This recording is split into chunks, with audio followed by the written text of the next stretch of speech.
முழுவதும் பாரம்பரிய வேட்டி சேலை அணிந்து பொங்கல் விழா வெகு விமரிசையாக கொண்டாடப்பட்டு வருகிறது. இதில் இடம்பெற்றிருக்கும் பல்வேறு விளையாட்டுகள், கலை நிகழ்ச்சிகள் பார்வையாளர்களை வெகுவாக கவர்ந்து வருகின்றன. பொங்கல் பண்டிகையை ஒட்டி பூக்களின் விலை தொடர்ந்து உயர்ந்து வருகிறது. மல்லிகைப்பூ கிலோவுக்கு 5000 ரூபாய் வரை விற்பனையாகிறது. பொங்கல் பண்டிகையை முன்னிட்டு சொந்த ஊருக்கு செல்வோர் ஒரே நேரத்தில் புறப்படுவதால் கோயம்பேடு, தாம்பரம், பெருங்களத்தூரில் கடும் போக்குவரத்து நெரிசல் ஏற்பட்டது.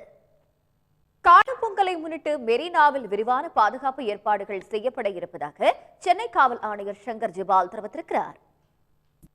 தமிழ்நாட்டில் கொரோனா ஊரடங்கு காலத்திற்கு பிறகு பொருளாதாரம் வளர்ச்சி அதிகரித்திருப்பதன் விளைவாக மாநிலத்தின் சொந்த வரி வருவாய் 3% உயர்ந்திருக்கிறது.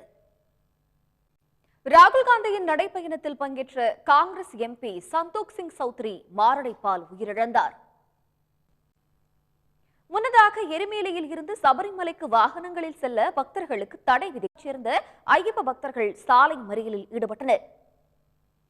தூத்துக்குடியில் கடும் பனிப்பொழிவு காரணமாக வாழை இலை வரத்து குறைந்திருப்பதால் வாழை இலையின் விலை 3 மடங்கு அதிகரித்துள்ளது. கோவை மாவட்டம் பொள்ளாச்சி அருகே சர்வதேச பலூன் திருவிழா தொடங்கியுள்ளது. வானில் பறந்த வண்ணமயமான பலூன்களை சுற்றுலா பயணிகள் வியப்புடன் கண்டு ரசித்தனர்.